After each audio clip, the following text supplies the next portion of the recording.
하나님 말씀 함께 나누겠습니다. 빌립보서 3장 12절부터 16절까지 말씀 중에 14절 말씀 함께 읽고 말씀을 듣도록 하겠습니다. 표대를 향하여 그리스도 예수 안에서 하나님이 위에서 부르신 부름의 상을 위하여 달려가노라. 아멘. 한 가지 놓쳤네요. 우리 드림 찬양대가 엄청 부흥했죠? 막 이 강대상까지도 막 밀 정도로 부흥했는데 우리 드림 찬양대 우리 계속 부흥해 달라고 박수 한번 해주시기 바라겠습니다.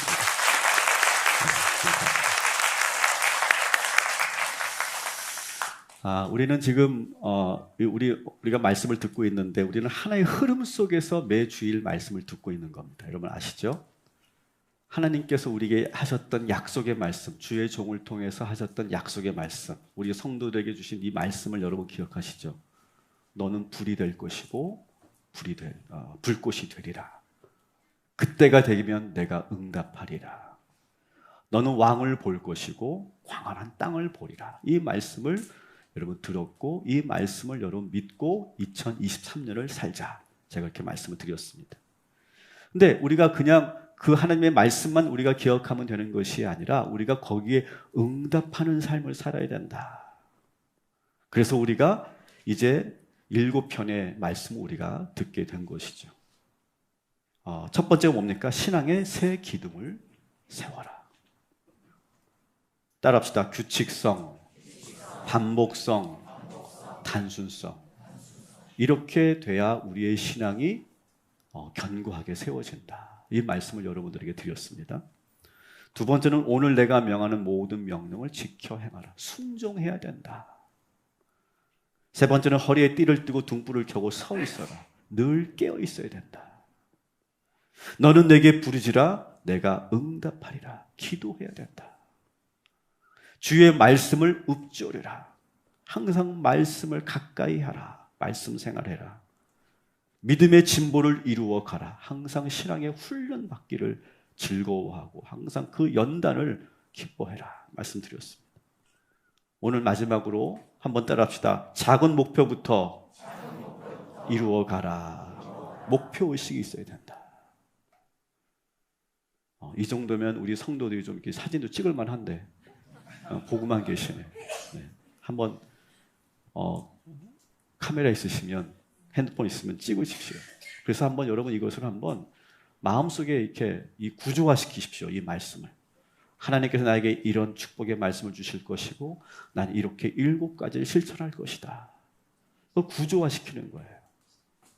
그냥 한 주 듣고 잊어버리는 것이 아니라 이것을 구조화시켜서 한번 계속 보십시오.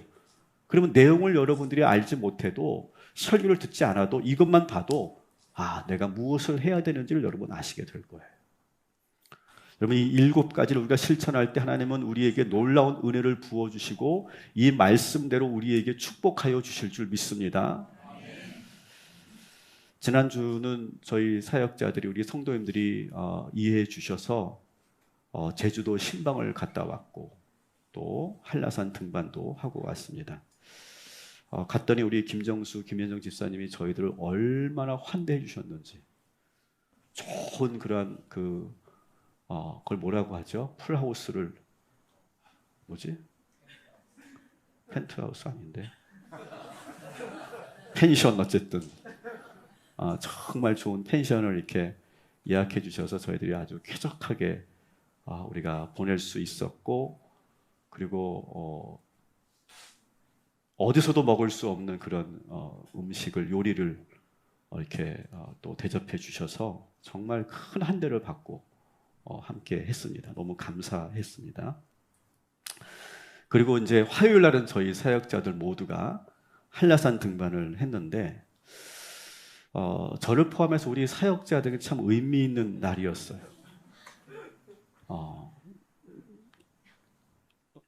백록담까지 한 9.7km 왔다 갔다 하면 왕복하면 한 20km 정도 되고 거리로 한 사람은 26km 정도 되고 층수로 한 151층 정도 되는 그런 거리를 우리가 갔다 왔는데 처음에 이렇게 자신 있게 갔는데 여기 보면 완전히 초췌한 얼굴로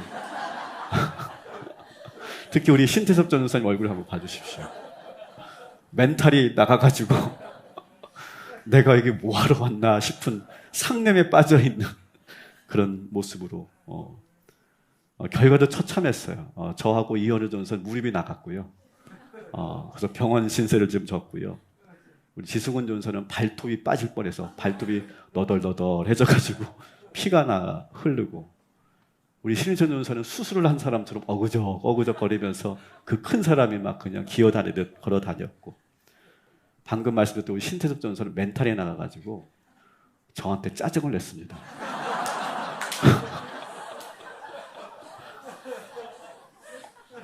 제가 괜찮아? 그랬더니 아니 힘듭니다. 아니, 보통은 물어보면 괜찮습니다. 괜찮아요. 뭐 다 그러는데 뭐 발톱이 빠졌어도 괜찮습니다. 그러는데 아니 힘듭니다. 그러더라고요. 멘탈이 나간 거예요. 또 많은 성도님들이 누가 1등 했냐 저한테 계속 물어보시는데 예상대로 제가 1등 했죠. 3시간 30분 만에 저희들이 올라갔는데 우리 사역자들이 알아서 쓰러졌어요. 그냥 알아서 쓰러져가지고. 남자들은 알 거예요. 무슨 말인지. 알아서 쓰러진다는 말이. 그리고 갔더니 정말 제주도 날씨 중에 1년에 한두 번 있을까 말까 하는 날씨였어요. 여기 실제로 제가 저희들이 찍어온 그런 사진인데요. 이게 뭐 교과서에 있는 사진 갖다 놓은 게 아닙니다. 저희가 찍은 사진인데 전날 비가 계속 왔거든요. 전날 비가 계속 오고 아침까지도 이렇게 부슬부슬 내렸었어요. 그래서 야, 이거 올라갈 수 있을까? 그러면서 우리가 좀 우려하면서 갔는데 저희들이 딱 그 한라산 그 입구에 딱 발을 내딛는 순간 비가 딱 멈춘 줄 믿으시기 바랍니다. 갑자기 날이 확 개는 거예요. 안개가 다 거치는 거예요. 참 멋지신 하나님이시다. 정말 우리가 간다고 이렇게 날씨까지 또 하나님께서 만들어 주시고, 그 다음날 또 비가 막 왔어요. 또 그 다음날. 근데 이 등반을 하면서 저는 이제 이 높은 산을 처음 해봤거든요. 뭐 도봉산, 북한산, 뭐 그런 산들은 제가 뭐 설악산 해봤지만 이 높은 산 제가 처음이었어요. 그래서 몇 차례 저에게 위기가 있었는데 가장 힘들었던 순간은 이 백록담 정상이 보일 때, 그때가 정말 힘들더라고요. 그때가. 끝이 보이지 않는 그 지옥의 계단이 기다리고 있고요. 그리고 군데군데 눈이 계속 있으니까 우리가 아이젠을 끼고 저희들이 신고 올라갔는데 조금만 미끄러지면 막 굴러 떨어질 수도 있는 그런 지점도 있었어요. 막 숨이 턱턱 막히고 뭐 정말 근육이 막 경직되는 것을 느끼고, 아까도 말씀드렸지만 무릎에 통증이 이제 오기 시작하더라고요. 이제 거의 정상에 올라갈 때쯤에 무릎이 통증이 오기 시작해. 내려갈 때는 정말 뭐 어떻게 내려가는지 몰라. 한 5발자국 갔다가 쉬고, 한 5m 가다가 쉬고 뭐 그러면서 간신히 내려갔는데, 올라갈 때도 정말 여러 번 정말 그 견딜 수 없는, 버틸 수 없는 그런 순간순간이 오더라고요. 그러면 이 순간을 보통 뭐라고 하냐면 사점이라고 말합니다. 데드 포인트라고 이렇게 말하거든요. 데드 포인트. 그러니까 죽을 만큼 괴로운 시기, 극단의 고통이 느껴지는 순간, 이것을 이제 데드 포인트, 사점이라고 이렇게 말하는데, 저는 이런 사점을 느끼는 걸 좋아합니다. 이상하게 보지 마세요. 근데 저는 이 순간이 오면 나도 모르는 힘이 나오는 걸 저는 느끼거든요. 여러 번 제가 그걸 느껴봤었는데, 또 오히려 적당히 힘들면 더 힘듭니다. 근데 정말 어떤 사점이 찾아오면 나도 모르는 본능적인 힘이 이렇게 나오는 것, 더 많은 에너지가 나오는 것을 느끼게 됩니다. 그래서 어느 그 정상이 보이는 그 지점에서 정말 그 지옥의 계단과 그 가파른 그런 산을 올라갈 때 사점의 순간이 저에게 찾아왔는데, 그때 오히려 속도가 막 나더라고요. 저는요. 어떻게 갔는지 모르겠어요.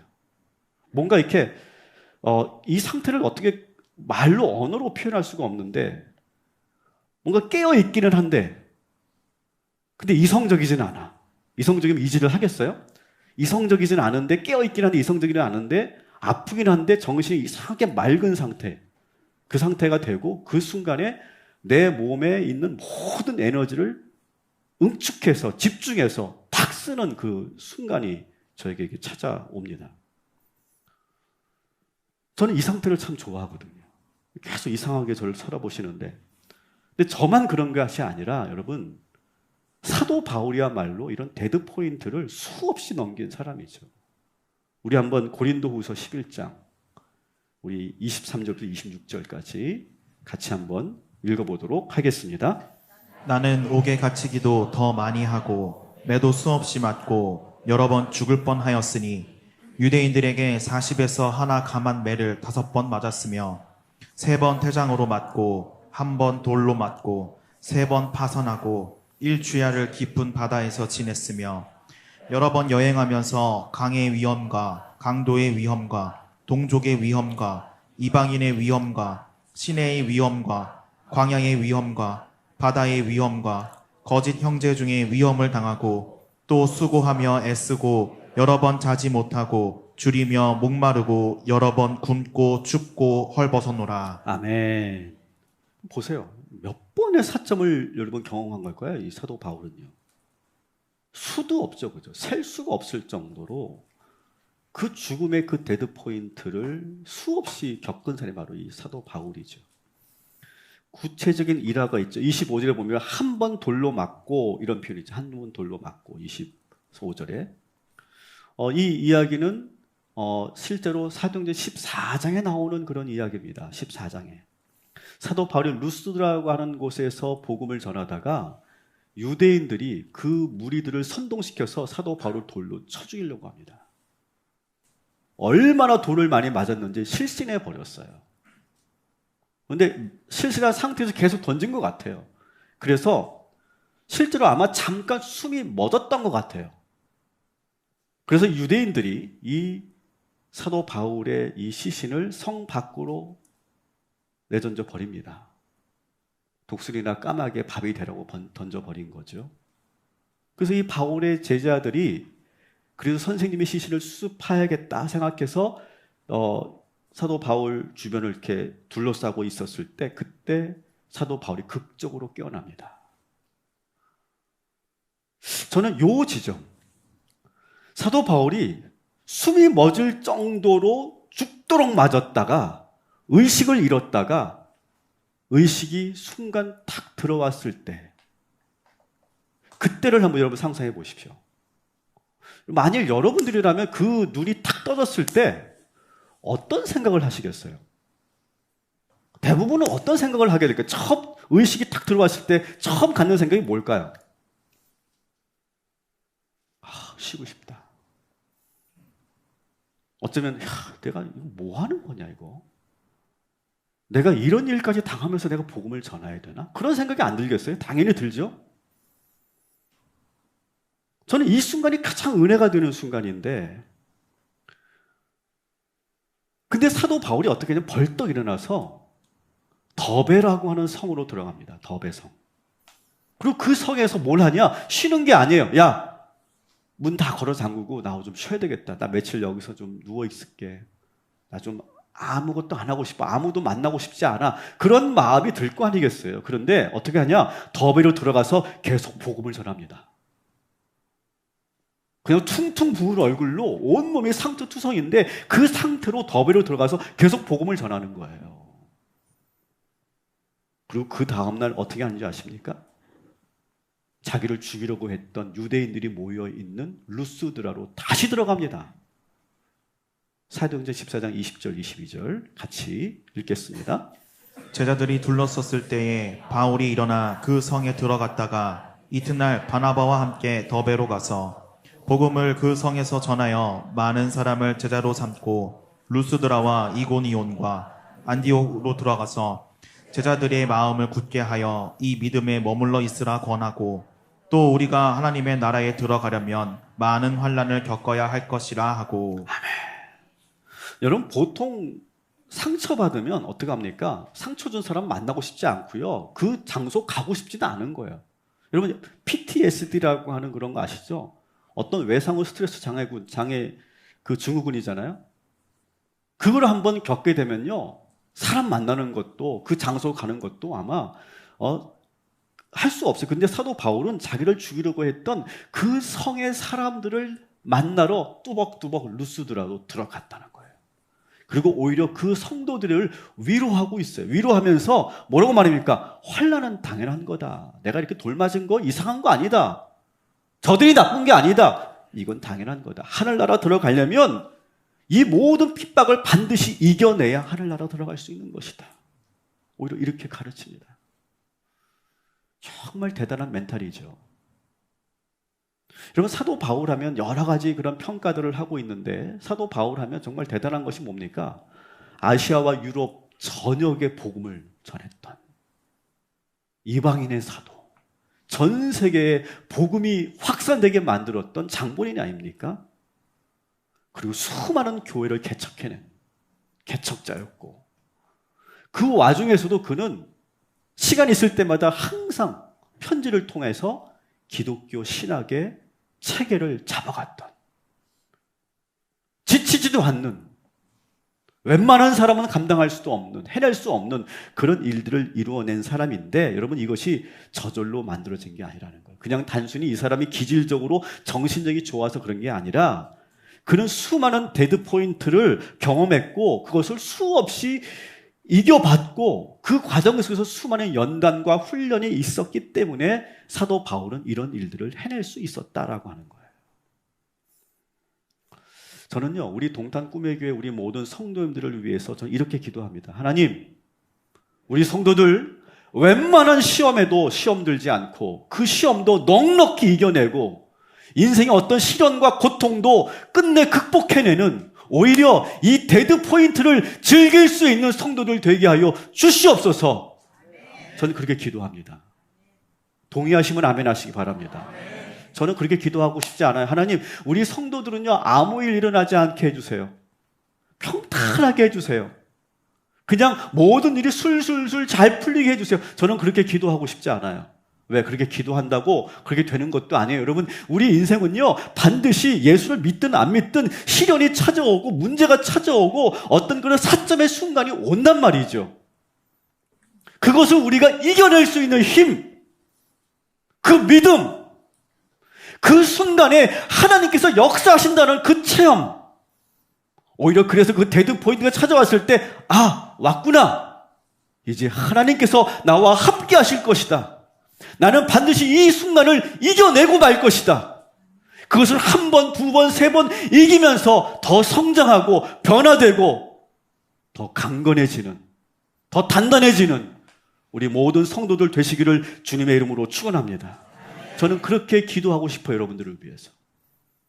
동의하시면 아멘 하시기 바랍니다. 바울은 수많은 제자들을 이렇게 훈련시켰어요. 수많은 제자들을. 바울의 제자들 많이 있죠. 디모데, 마가 요한, 실라, 누가, 디도, 오네시모, 브리스가와 아굴라, 아주 이름도 열거할 수 없을 만큼 많은 그런 제자들이 있는데 그들을 다 이렇게 훈련시켰다는 거예요. 그러면서 이렇게 훈련시키시면서 사도 바울은 이런 표현을 자주 합니다. 우리 빌립보서 3장, 빌립보서 4장 한번 같이 읽어보도록 하겠습니다.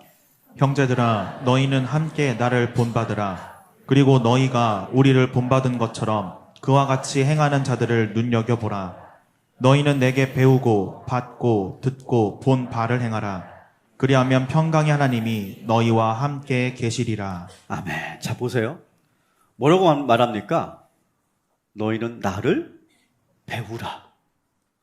나를 본받으라. 이렇게 말하고 있어요. 여러분, 좀 이상하죠? 보통은 아무리 바울이라도 예수님을 본받으십시오. 예수님을 배우십시오. 예수님을 닮아가십시오. 이렇게 해야 되는데 뭐라고 합니까? 나를 본받으래요. 참, 이 바울은 겸손도 모르는 사람이에요. 대신 저는 이것이 교만하게 보이는 것이 아니라 이 사도 바울은 참 자존감이 높은 사람이고 자신감이 넘치는 사람이에요. 자, 그런데 이 자신감의 근거는 어디 있느냐? 4장 9절에 보면 하나님이 나와 함께 하신다는 거예요. 이것이 사도 바울의 자신감의 근거인 거예요.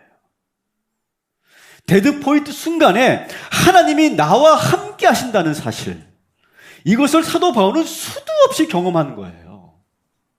그 순간이 오니까 하나님께서 나를 역사하시고 나를 붙잡아 주시고 나에게 힘을 주시는 하나님을 수도 없이 경험했기 때문에 그걸 배우라고 지금 얘기하는 거예요.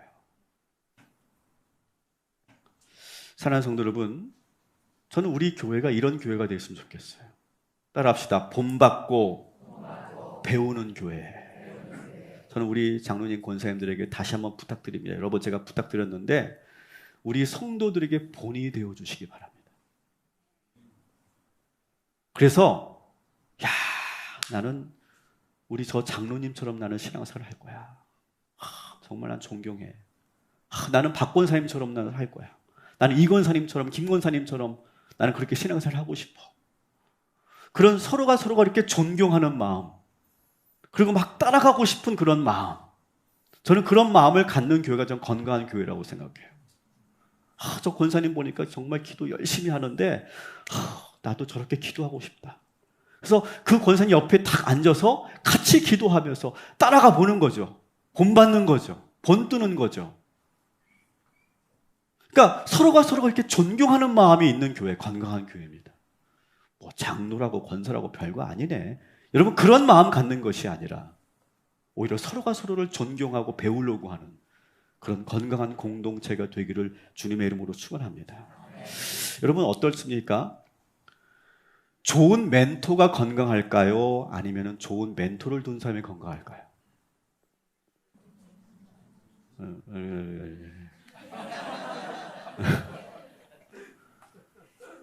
여러분, 좋은 멘토는 없습니다. 다시 말씀드립니다. 좋은 멘토, 완벽한 멘토는 없어요. 가까이 가보십시오. 다 그 사람의 허물이 있습니다. 저한테 너무 가까이 오지 마세요. 저에게 허물이 있어요. 부족함이 있습니다. 근데 어떤 사람이 건강한 거냐? 그 사람의 허물이 보여요. 보이는데 그 사람의 허물만 보는 것이 아니라 그 사람이 가지고 있는 강점, 그 사람이 가지고 있는 좋은 점, 내가 존경할 만한 점을 볼 수 있는 것. 그리고 그것을 내 것으로 만들고 본받으려고 하는 그런 마음, 그 겸손한 마음. 이걸 가지고 있는 사람이 진짜 건강한 사람이에요. 그래서 빌립보서 4장 9절에 사도 바울이 이렇게 말하는 거예요. 너희는 내게 배우고 받고 듣고 본 바를 행하라. 여러분, 솔직히 사도 바울의 성격 어떻습니까? 성격 이상합니다. 사실 개팍하고요. 좀 트러블 메이커 성향도 좀 있고요. 그러니까 직진맨이니까 주변 사람들을 좀 이렇게 어떤 의견 같은 거 들어보지 않고 독단적인 부분도 있고요. 그래서 실제로 이렇게 교인들이 사도 바울을 떠나는 이야기도 나오지 않습니까? 그럼에도 불구하고 사도 바울은 뭐라고 합니까? 나를 듣고 보고 본 바로 그대로 행하라. 이렇게 말합니다. 자신이 그렇게 완벽하다고 착각해서 그런 말을 하는 게 아니에요. 그는 하나만 너희들 배워라. 내가 예수님 사랑하는 마음, 그거 하나만 너희들이 배워라. 그거 하나, 내가 성격도 괴팍하고 좀 이렇게 모가난 부분이 많지만 내가 예수님 사랑하는 것만큼, 내가 복음에 대한 열정만큼은 너희들이 본받아도 되지 않느냐. 적어도 내가 그 수많은 데드 포인트를 경험하면서 그것을 이겨냈던 그 강한 정신, 그 영성만큼은 너희가 배워라. 이렇게 자신 있게 말할 수 있는 것이죠. 여러분, 우리 모두가 서로가 좋은 멘토가 되어주시고, 그리고 서로가 존경해 주시고 배우시기를 주님의 이름으로 축원합니다.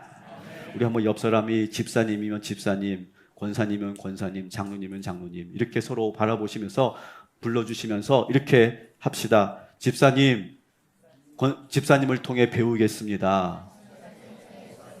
권사님 존경합니다. 본받겠습니다. 건강한 거예요, 여러분. 이게 건강한 거예요. 근데 사람들이 그렇게 안 하거든요. 자꾸 그 안 좋은 점만 적어봐. 근데 저럴 줄 알았어요. 인간은 그래서 오래 두고 봐야 되고 언젠가 본색이 드러난다니까. 자꾸 그렇게 안 좋은 점만 보면 그 사람은 절대 상대방을 통해서 배울 수가 없어요. 저는 꿈의 교회에서 사역하면서 우리 김학준 목사님이 저희 멘토시기도 하고 19분의 부목사님들이 계셨는데 저는 그 19분의 부목사님들을 통해서 많은 걸 배웠거든요. 김학준 목사님을 배운 건 뭐 말할 것도 없고, 야, 저분은 이런 게 좋은 게 있고, 이분은 이런 또 능력이 있고, 이런 마인드가 있고, 참 내가 배워야 되겠다. 참 그런 것들을 우리가 배우는 거죠. 서로가 배우는, 허물을 보는 것이 아니라 서로 배우는, 본받는 그런 공동체. 우리 교회가 바로 그런 건강한 교회가 되기를 주님의 이름으로 축원합니다. 사도 바울이 또 이렇게 자신감이 넘쳤던 두 번째 이유는 뭐냐? 크고 작은 수많은 성공의 경험을 사도 바울은 가지고 있는 사람이에요. 여러분, 사도 바울은 그 스승이 누굽니까? 가말리엘입니다. 가말리엘. 그 당시에 그 유대 랍비 중에, 선생 중에 가장 존경받는 분이거든요. 근데 그 사람에게 몇 명이나 배우겠어요?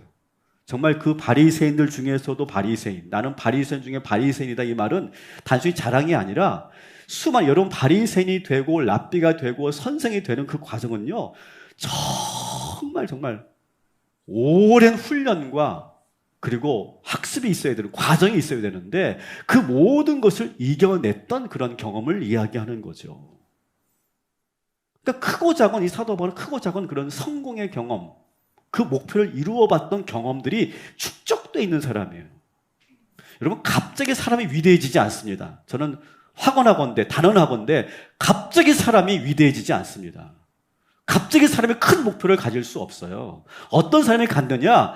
작은 목표부터 차곡차곡 이루어가는, 내가 한번 말한 것은 무슨 일이 있어도 그것을 해내는, 내가 결단한 것은 반드시 그 약속을 지켜내는, 내 자신과의 약속도 지키고 사람들과의 약속도 지키고 하나님과의 약속도 지켜내면서 내가 그 목표를 이루어내는, 작은 목표를 이루어내는 사람들이 나중에 큰 일도 할 수 있고 큰 목표도 이룰 수 있고 위대한 일도 할 수 있는 거죠. 근데 이렇게 그 수많은 그런 목표와 성취를 경험한 이 사도 바울이 우리들에게 놀라운 비결을 이야기해 주고 있는데, 세 가지로, 오늘 본문에 세 가지를 말하고 있는데 따라합시다. 예수 그리스도에게 사로잡혀라. 이것이 근원이라는 거예요. 내가 이렇게 큰 그러한 열매를 맺을 수 있었던 근본적인 힘은 뭐냐? 예수에게 완전히 사로잡혔다는 거예요. 빌립보서 3장 12절 세 번역으로 한번 같이 읽겠습니다. 나는 이것을 이미 얻은 것도 아니며 이미 목표점에 다다른 것도 아닙니다. 그리스도 예수께서 나를 사로잡으셨으므로 나는 그것을 붙들려고 쫓아가고 있습니다. 아멘. 바울은요, 현재에 만족하지 않아요. 하나의 목표점에 다다르면 다시 또 새로운 목표를 세우고 달려갑니다. 근데 이 모든 열정은 어디서 나오는 것이냐? 내가 예수 그리스도에게 사로잡혔다. 완전히 예수의 그 능력으로 사로잡혀 있었기 때문에 거기서 나의 열정이 나오는 것이다 라고 하는 거예요. 여러분, 예수 믿으면, 예수를 영접하면 구원받죠. 믿으시죠? 근데 예수 믿고 구원받고 우리가 천국 가는 것뿐만 아니라 예수가 내 안에 계시면서 나타나는 변화, 그게 뭐냐? 나를 뜨겁게 하시고 충만케 하신다는 거예요. 그래서 열정적이게 만드셔서 내가 그 목표를 이루어 갈 수 있는 힘을 계속해서 공급해 주시고 계속 뒤에서 밀어주시는, 여러분, 그 주님을 만나시기를 주님의 이름으로 축원합니다.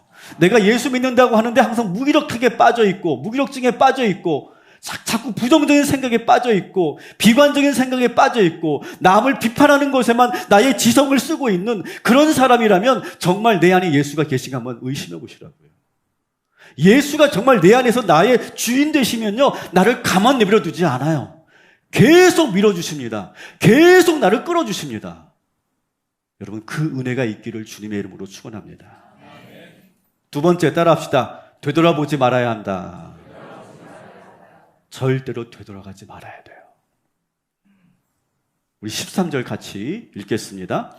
형제들아, 나는 아직 내가 잡은 줄로 여기지 아니하고 오직 한 일, 즉 뒤에 있는 것은 잊어버리고 앞에 있는 것을 잡으려고. 아멘. 너무 힘들 때는요, 되돌아가고 싶죠. 그죠? 괜히 시작했다. 이 후회가 밀려오기도 합니다. 자, 그런데 또 이런 사람도 있어요. 한번 목표를 이룬 사람이 있죠. 여기 계신 분들 가운데 그래도 어느 정도 성취하고 목표 이루신 분도 계시는데, 근데 그 다음은 새로운 목표를 세우는 것을 힘들어 합니다. 왜냐? 새롭게 뭔가 시작하는 거 어렵거든요. 그 알고 있는 얼마나 고통스러운 일인지. 그래서 그냥, 그래, 여기까지 하자. 안주하죠. 근데 사도 바울은 어떻게 합니까? 과거의 상처에 매이지도 않고요. 과거의 영광에 도취되지도 않아요. 그리고 앞만 향해서 나아가는 거예요. 그때 우리 주님께서 우리를 뒤에서 밀어주신다는 거예요. 세 번째 따라합시다. 표대를 향하여.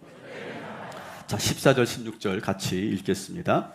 표대를 향하여 그리스도 예수 안에서 하나님이 위에서 부르신 부름의 상을 위하여 달려가노라.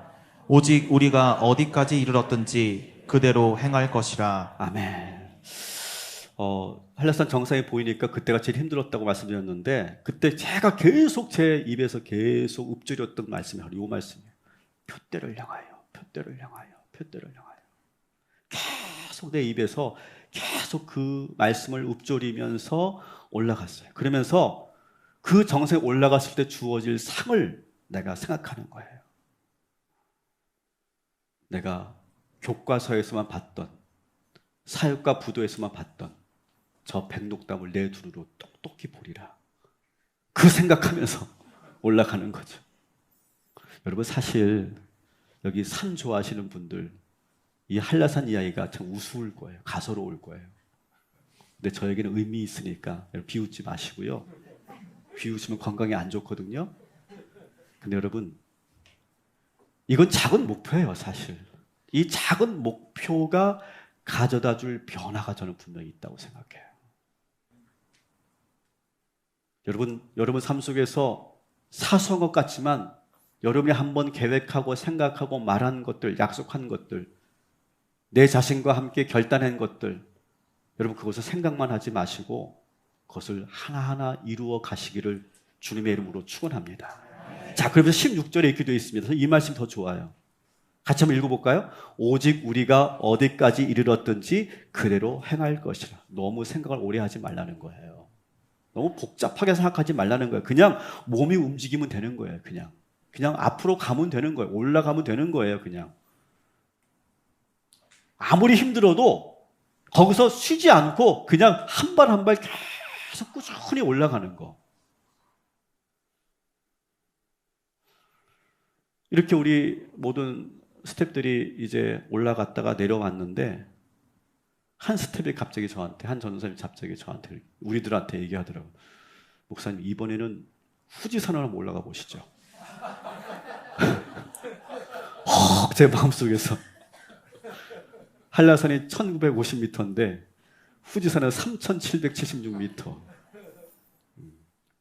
그때 어떤 전도사가 그러지 말고 우리 알프스 가시죠.